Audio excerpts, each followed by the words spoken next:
새누리당의 진보파가 나타났다.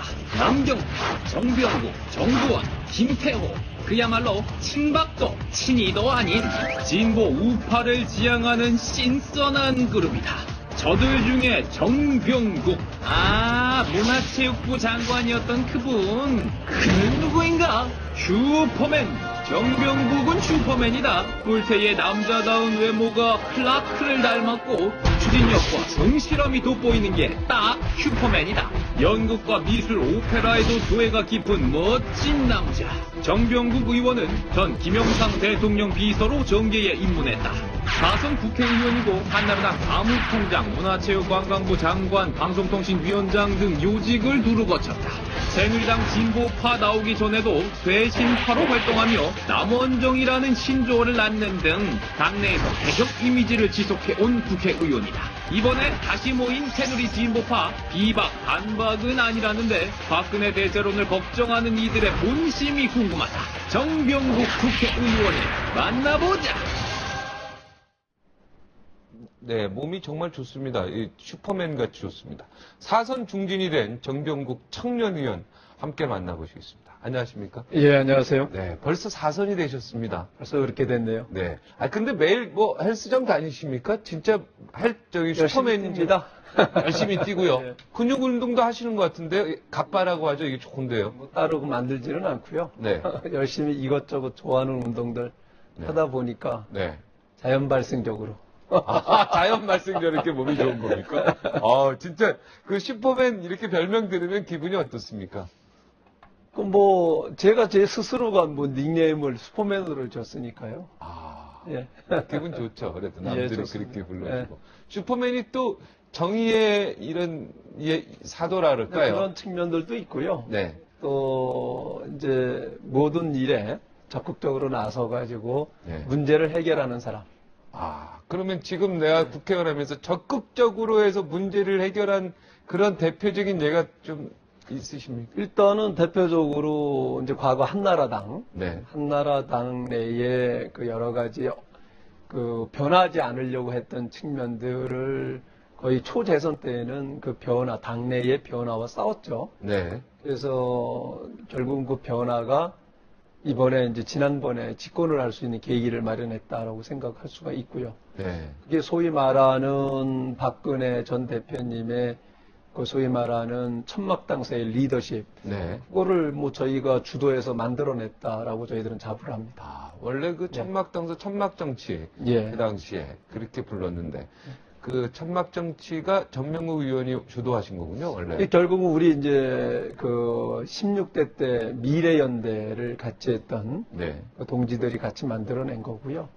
결국은 그 과정이 끝까지 그것을 그 정치 생명을 걸고 배수진을 치고 이제 끝까지 해서 이제 관철시켜냈던 과정에서 남원정이라고 하는 이름이 네.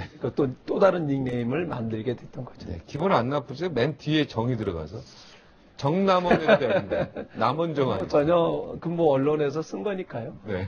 그게 부드럽습니다, 이 남원정이. 이름이 올라갔다는 것만 가지고도. 감각입니까? 그렇죠. 바로 전에 윤창윤 컬럼 세상 대표가요, 정부 의원들 두고 답답한 새누리당이다. 말 한마디 제대로 하는 의원이 하나 없다. 무서워서. 뭐가 그렇게 무섭냐. 진짜. 이렇게 하면서 애국하는 어떤 국가에 대한 애국심 하나 가지고 진짜 할 말은 해야 된다. 이렇게 주장하셨는데 그 이야기 잠깐 들으셨는데. 예, 들었습니다. 저도 심각하게 들었는데요. 소위 말하는 요 근자에 저희가 오늘도 제가 이 출연을 하게 된 게 그 4인의 모임 때문에 출연을 하게 된 걸로 알고 있는데 그 모이게 된 동기도 네. 그러한 부분에 대한 걱정과 우려. 네. 이 속에서 정말 책임 있는 정치인의 한 사람으로서 그냥 있어야 되느냐 네. 하는 부분에 대해서 고민하는 과정 속에서 자연스럽게 그 네 사람이 회동을 하게 됐고, 그게 언론에 비춰지면서 여러 가지 이런저런 이름까지 만들어가지고 지금 회자가 되고 있는 겁니다. 네. 거기 이제 4인이 남경필 의원, 예. 정병국 의원, 그다음에 정두원 의원이 되고요. 예, 그렇습니다. 그리고 김태호 전 지사, 지금 의원이죠. 예, 그렇습니다. 내부이 들어가는데 어떻게 됩니까? 김태호 의원은 어떻게 여기에 4인에 들어가게 된 거예요? 김태우 의원은 원래는 아니었죠? 아니, 원래 아니었던 기던, 이게 자연스럽게 의도했던 바는 없고요. 네. 한 사람, 이렇게 이제 1대1로 만나기도 하고, 1대2로도 만나게 서로 다 크로스해갖고, 각자들이 만나다가 보니까 네. 서로 지금 돌아가고 있는 정치판이라든가, 국가 현안이라든가, 여러 가지 국가에 대해서 고민하고, 걱정을 하고 하는 부분들이 상당히 공감대가 만들어지더라. 네. 우리 한번 모여서 같이 한번 논의를 해보자.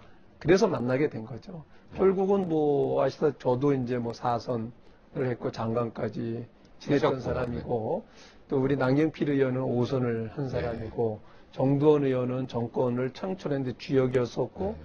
그럼에도 불구하고 쓴소리를 많이 앞장서서 하면서 했던 사람이고 또 김태호 의원은 재선이지만 그 도지사를 했고 국무총리까지 지명을 받았던 사람이고 그 정치적 역량이라든가 이런 차원에서 이제는 과거와 같이 쓴소리만 하고 또 어떤 쇄신을 해야 된다라고 부르짖고 이게 아니라 우리 스스로가 이런 문제의식을 가지고 국가의 미래를 위해서 정치개혁이라든가 이 국회 내에서 우리가 해야 될 일들이 뭔가 직접적으로 우리가 변화시키는 주역이 돼보자 네. 하는 생각을 갖게 된 거죠. 네. 여기서 정도원 의원이 진보 우파라는 말을 했습니다. 예. 그래서 헷갈립니다. 네, 진보 이런 의미로, 우파. 이제 아마 기자들이 많이 묻고 그러니까 그걸 트위터에다가 네. 성격을 규정하라고 하면 이거다라고 해서 이제 썼던 것 같아요. 네. 우선 진보 우파라고 하는 것은 안보나 경제라고 하는 차원에서는 우리는 원칙을 가지고 있다. 안보라고 하는 차원에서의 전통적인 우리 우파가 가지고 있는 가치를 지향을 해야 된다는 것이고요. 네. 또 경제라고 하는 차원에서도 그 자본주의 시장 경제의 원칙을 지켜야 된다라고 하는 기본 원칙을 가지고 있고. 네, 그게 우파죠. 그렇죠. 네. 그런 우파적 기본 가치를 가지고 네. 원칙을 지키되 네. 그것이 그렇다고 해서 어떤 기득권에 안주하거나 그것을 지키려고 자기들이 가지고 있는 조그만 기득권이나 지키려고 하는 그런 게 아니라 그러면서도 끊임없이 시대의 변화에 맞는 변화를 이끌어낼 수 있는 그런 진보적 사고가 필요하다라고 하는 차원에서 진보우파라고 하는 성격 규정을 한마디로 규정을 했다라고 저는 봅니다. 네. 새로운 하여튼 좀 신조어가 나온 듯한 느낌이에요. 이런 거죠. 그러니까 네. 이제 그 같은 우파 보수적이면서도 네. 그것에 대해서 변화를 이끄는 사람이 있는 반면에 변화를 두려워하는 사람이 있고 네. 또 변화를 쫓아가는 사람이 있는 반면에 단순하게 쫓아가는 사람이 있는 반면에 변화에 둔감한 사람이 있단 말이죠. 네. 그래서 변화를 쫓아가는 사람만 해도 괜찮은데 앞에서도 제가 방송을 잠깐 봤습니다만은 어떻게 보면은 보수의 가치를 지향을 하는 대변하는 정당이라고 하는 우리 새누리당이 그런 차원에서 어떤 보수가 지켜야 될 가치에 대해서 확고한 신념이 있다거나 그것에 대한 표방을 하는 데에도 주저하는 측면들이 없잖아 있고 그렇다라고 해가지고 어떤 변화에 대해서 쫓아가거나 그걸 이끄는 것이 아니라 주저하고 두려워하고 둔감해하고 하는 이런 모습들이 과연 이 국가적 특히 저희들이 앞에서도 방송을 했습니다마는 이번에 통진당, 네. 통합진보당의 모습을 보면서 이래서는 안 되겠구나 하는 생각을 더 갖게 됐던 거예요. 네. 자, 그러니까 변화를 이끌고요. 주도적으로 빨리빨리 변화, 그러니까 이 속도에 대한 문제인데 진보랑 네. 보수라는 게 네. 빨리빨리 대처하고 변화에 적극적으로 나서겠다. 이렇게 해석이 됩니다. 예, 그렇습니다. 예. 지금 임수경 의원의 이번 여러 가지 XX 발언들이 워낙 많이 나왔는데요. 그리고 탈북자는 변절자, 하태경 의원 변절자, 여러 가지 변절자 얘기도 많이 나왔고요. 이 부분 보시면서 어떤 생각이 들었어요? 참 갈 때까지 갔구나 하는 생각이 들고요. 그동안에 소위 말하는 그 주사파들을 중심으로 한 종북 세력이라고 했던 사람들이 그동안에 잘 기획을 하고 하면서 어떻게 보면은 다른 사회 곳곳에는 이미 상당 부분이 그 사람들의 영향력이 지금 미치고 있다라고 보는데 네. 마지막 정치권에까지 이제는 이제 드러내놓고 들어오는구나. 네. 이게 결국은 어떤 그 체제라고 하는 것이 정치권이 무너지면은 다 무너지는 것 아니겠어요? 그런 상황까지 온 것 아닌가. 심각하다. 네, 심각하다는 생각이 듭니다. 네. 뭔가 그래도 그 4인 회의를 만드셨잖아요. 어차피 4인 회의가 이제 상시적으로 만나시겠죠. 예. 실질적으로. 예, 이제 네. 앞으로는 주기적으로 계속 만날 겁니다. 네. 그럼 4인 회의에서 이런 의견도 내고 4인 회의에서 그 목소리도 뭐 대변인도 하나 뽑으셔야 될 것 같고요. 4명 중에 누구 하나 돼야 되겠죠. 뭐 그렇게까지 뭐 형식을 갖출 생각은 없고요. 네. 각자가 뭐 그렇다고 이게 네 사람이 뭐 철저하게 모든 면에서 같은 목소리를 내고 이게 뭐 어떤 정당도 정파도 아니기 때문에 네. 예, 각자가 우선순위로 우리가 해야 될 일들 그리고 정치를 변화시키고 국가의 미래를 생각해갖고 무엇을 먼저 해야 될 것인가 하는 부분들 네. 각자가 하는 것보다는 힘을 합쳤을 때 더 변화를 시키는데 이 추동이 생기니까 네. 그러한 일을 하기 위해서 하는 거기 때문에 뭐 따로 형식은 갖추지는 않을 네. 거지만 뭐 사안마다 네, 이제 목소리를 저희들 내야죠. 목소리를 낼 겁니다. 네. 그리고 목소리 내는 것으로 끝나는 게 아니라 액션 플랜도 만들어야 될 거라고 생각을 하고요. 네. 궁극적으로는 저는 이제 4선이 되면서 느끼는 게 더 이상 국회가 그 과거 지금 현재와 같이 인턴 국회가 돼서는 안 된다 네. 하는 거예요. 그러니까 이 저는 정치를 하는 사람, 정치 지도자라고 하는 것은 고도의 훈련과 경험이 있어야 된다라고 보거든요. 뭐 새로운 사람들이 때로는 필요하지만 어느 정도 그런 분 밸런스가 맞춰가지고 가야 되는데 한 60% 이상을 새로 물갈이를 하면서 전혀 정치하고는 생소한 사람들이 들어오다 보니까 상당 부분 이게 이제 뭐 지난 18대 국회에서도 몇몇들을 보면 아주 훌륭한 사람들이지만 네. 결국 전체적으로 보면 정치는 혼자 하는 게 아니잖아요. 네. 그룹으로 하잖아요. 집단으로 하잖아요. 정당이라고 하는 것을 통해서 하다 보니까 근데 결국은 인턴 국회가 되는 거예요. 그러니까 초선 의원이 너무 많아서요. 너무 60%씩 매번 바뀌니까. 초선 의원이 많아서가 아니라 정치적 훈련을 받지 않은 사람들이 국회에 들어와서 네. 훈련을 쌓고 할만하면은 물러난다는 얘기예요. 그렇죠. 네. 이제 뭔가 할 만하면 그렇죠. 예. 물러나서 예. 다른 사람들이 또 해서 또 4년 동안 뭔가 또 할 만하면 또 물러나고. 그러다 보니까 결과론적으로 국회의 정치판에 정치가 실정이 된 거죠. 네. 그리고 정치가 없는 거예요. 국가적으로도 손실이죠, 이건. 엄청난 손실이죠. 네. 세금이 끊임없이 그만큼 시험을 낭비돼요. 해야 되니까. 네. 예. 아, 인턴 국회가 되는 그런 단점이 있군요. 너무 초선 의원이 결국은 계속 4년마다 그 바뀌어요. 자체가 정치가 실정이 되게 되는 거죠. 네. 그래서 결국은 당에서 어떤 당론을 정하면은 일사불란하게 움직이는 이런 모습들. 그게 자기 정치를 하지 못하는 거죠. 그래서 자기 정치를 하기 위해서는 무엇을 해야 되느냐 하는 부분들이 요즘에 이제 대선 경선을 놓고 뭐 룰을 가지고 얘기를 하는데 이제 국민 경선 얘기가 나오지 않습니까? 네, 완전 오픈 프라이머리, 국민 경선이죠. 예. 오픈 프라이머리 얘기가 나오는데 그것은 이 대선 경선 룰적 차원에서만 봐서는 저는 안 되는데 그거보다는 더 우선적으로 시행이 돼야 될 부분은 이 국회의원 후보자 결정을 하는데 오픈 프라이머리를 통해서 더 이상 어떤 특정인 당 지도부에 의해서 공천권이 재단이 되거나 네. 좌지우지되지 않아야 된다. 그래야지 국회의원들이 국회의원답게 자기 그 직권을 가지고 일을 할 수 있는 상황이 되지 않겠느냐 하는 부분들을 또 저희가 문제 제기를 하고 싶어요. 네. 자, 지금 대선 후보들 많이 나오지 않습니까? 예. 지금 제가 알기로 우리 정 의원님은 친박은 아니시죠? 뭐 지금 친박 뭐 친이가 저는 없다고 그런 거 생각해요. 없어졌다. 없습니다. 예, 이번 대권 주자들 중에 어느 분이 제일 마음에 드십니까?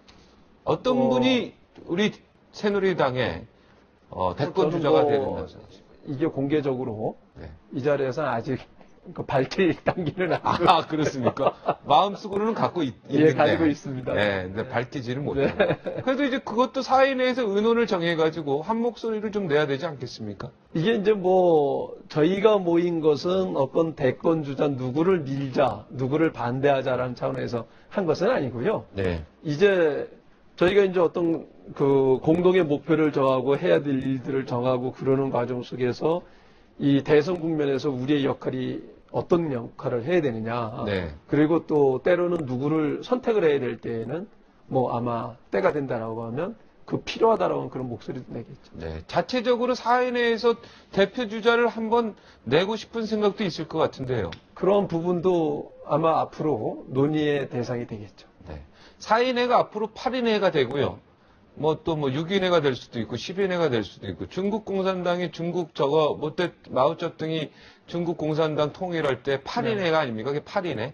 예. 뭔가 8인의 느낌이 좀 그런 느낌인데 4인회는 좀 숫자가 적다는 느낌도 있는데 앞으로 숫자를 더 늘릴 생각도 있는지요? 그 숫자가 중요하다고 생각하지는 않고요. 네. 저희들이 이슈별로 거기에다 대항을 하는 우리의 목소리가 얼마만큼 국민의 공감을 끌어오느냐 하는 게 더 중요하다고 생각을 합니다. 거기에 뭐- 그렇게 되면은 뭐 그게 8인회가 아니라 300인회도 될 수가 있는 거고요. 네. 이게 모든 사람들이 같은 목소리로 끌고 갈 수 있는 상황이 돼야 된다고 생각을 합니다. 네. 지금은 일단 4명밖에 마음에 확 드는 사람들이 없는 겁니까? 거꾸로? 아니죠. 이 마음에 들고 안 들고가 아니라 네. 자연스럽게 공감이 됐던 사람들인 거예요. 네. 예. 그런데 여기에서 이제 어줍지 않게 뭐 세를 불려가고 뭐하고 하게 되면은 또 다른 부작용이 일어날 수가 있기 때문에 네. 그런 것보다는 우리가 해야 될 역할들, 해야 될 일들, 그것에 보다도 효과적으로 대응을 하는 게 더 낫다라고 봅니다. 앞으로 좀 당하고 당론하고 의견이 좀 다른 면이 생기더라도 용기 있게 쇄신파나 과거 미래포럼처럼요 확실하게 4인의 목소리를 내겠다 이런 뜻으로 제가 받아들여도 당론이 다 나쁜 건 아니죠. 네. 그러나 당론이 달라지더라도 국민적 공감을 얻지 못한다거나 네. 그게 그 타당하지 않다라고 했을 땐 당연히 그렇죠. 4인이 아니라도 각자의 목소리를 내야 되겠죠. 제가 말하는 거야 당연히 당론하고 4인의 의견하고 같으면 상관없는데 그럼, 달랐을 때는 내가 용기 있게 하겠다. 당연히 해야 되겠죠. 네, 그렇게. 그럼 앞으로 이제 4인의 그 미래라든가, 지금 뭐 정두원 의원이나 특히 이제 김태우 전 지사, 김태우 의원이죠. 네. 김태우 의원도 이번에 당대표는 아니래도 대선 출마에 지금 마음을 갖고 있는 걸로 좀 보도가 되고 있는데, 이 부분도 뭔가 좀 의논이 된 겁니까? 아니 아직 그거 그건 부분은 아닙니까? 그건 개인적인. 했는데 네. 그 각자 뭐 언론을 통해서라든가 우리 대화하는 국면에서 보면 많은 고민들을 하고 있는 것 같아요. 네. 네.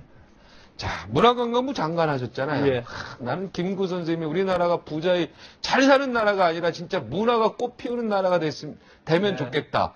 이런 그 문구가 백범일지에 딱 나올 때 감동했는데 어떻습니까? 문화관광부, 문화체육관광부죠. 예, 범위가 엄청 큽니다. 예, 어떤 그런 측면에서 우리나라 이 문화 이게 정말 어떻게 보면 가장 중요한 부분이 돼야 된다는 생각을 제가 많이 했었는데요.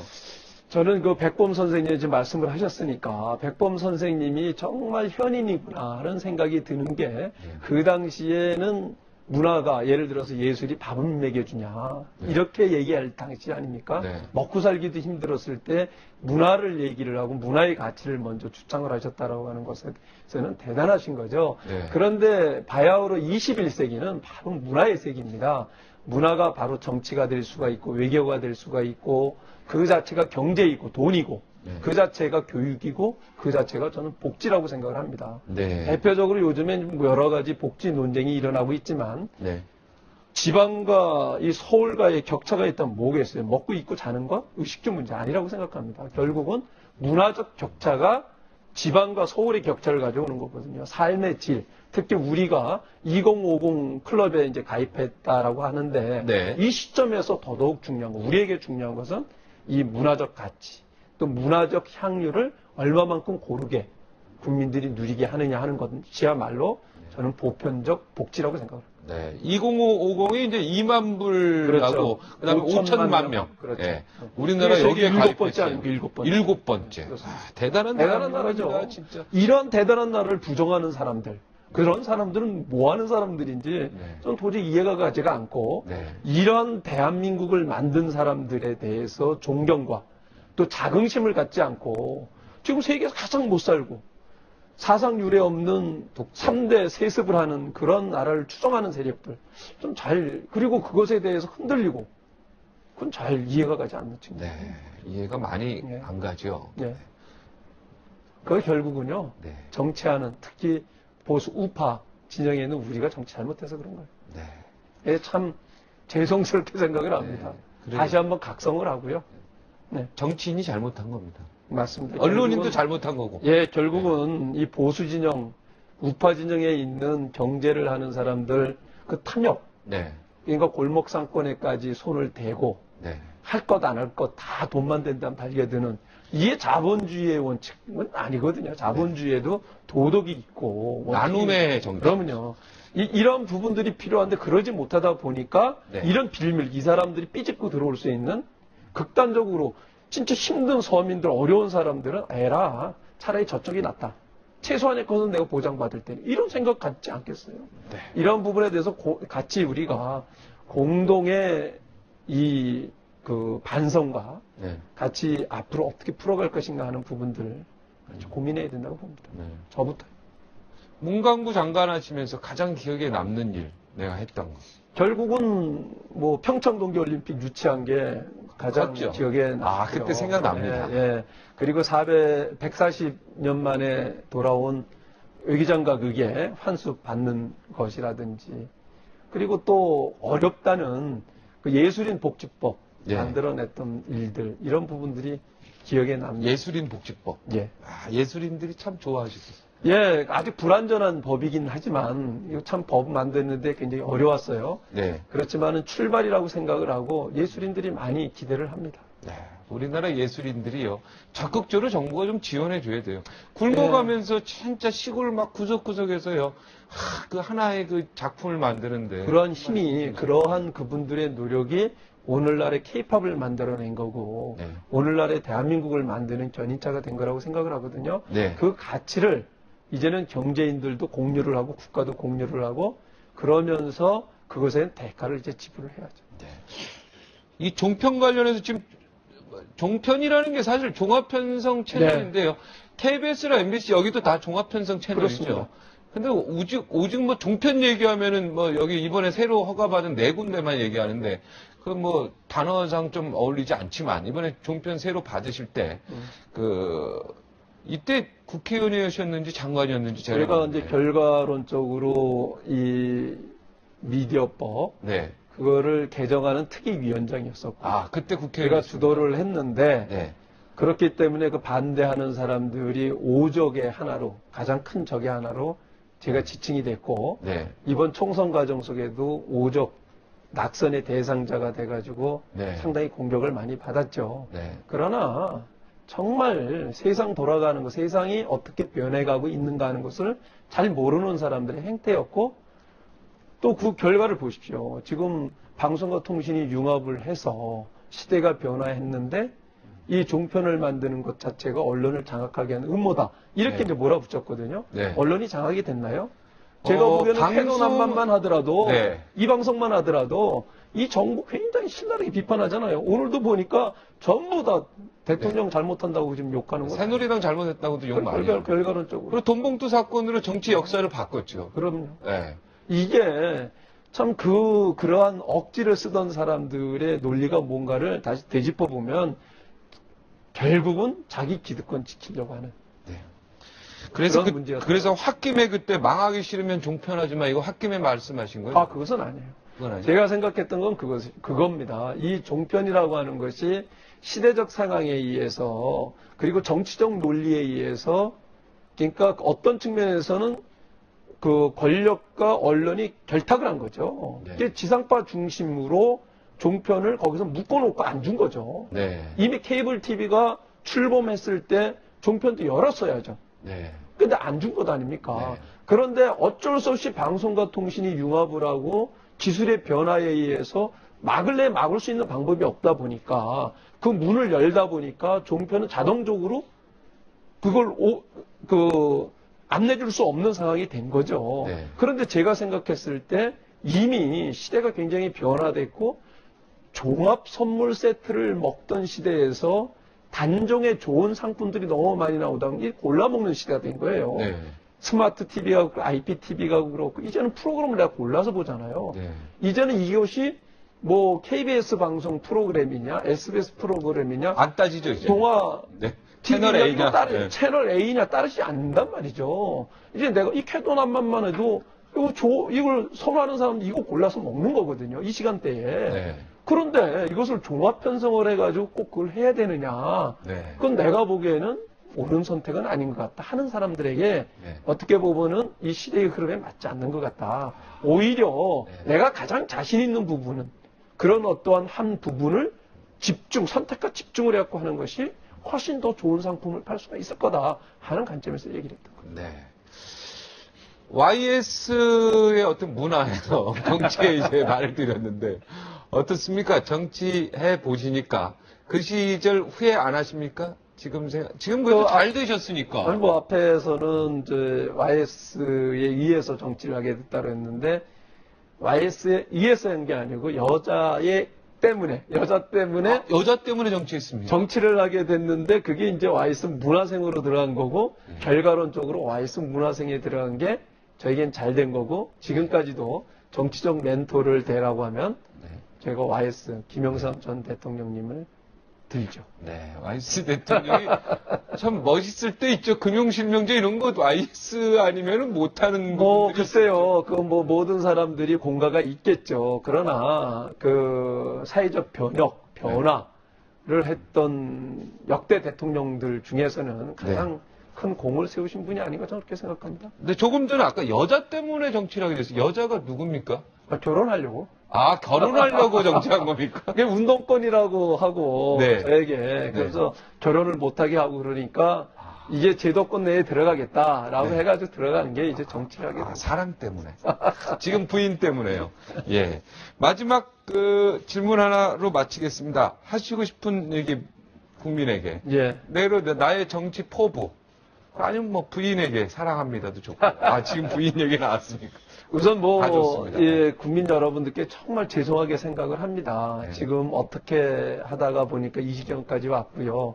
저희들이 4인이 모여서 고민을 하게 된 것도 이런 과정에서 고민을 하게 된 게 네. 결국은 대선이 이제 6개월 뒤면 대선이 있고 그럼에도 불구하고 여야의 많은 후보군이 나왔음에도 불구하고 이런 국가의 변화 이게 그러니까 87년 체제에서 이미 2012년인데 25년이 지난 옛날 옷을 아직까지 입고 있었고 일어나고 있는 오늘 국회가 개원하는 날에 개원 못했던 것도 그 유산이 잔재하기 때문이라고 생각을 해요. 왜 개원할 때마다 협상을 해야 됩니까? 네. 이게 과거에 군사 독재 정권에서 일당이 독점할 때에 이걸 최소화시키기 위해서 상임위원회를 분배를 하다 보니 나누다 보니까 그때마다 협상을 해야 되는 거거든요. 그러니까 법정 기일에 정기국회를 연 적이 없어요. 한 번도.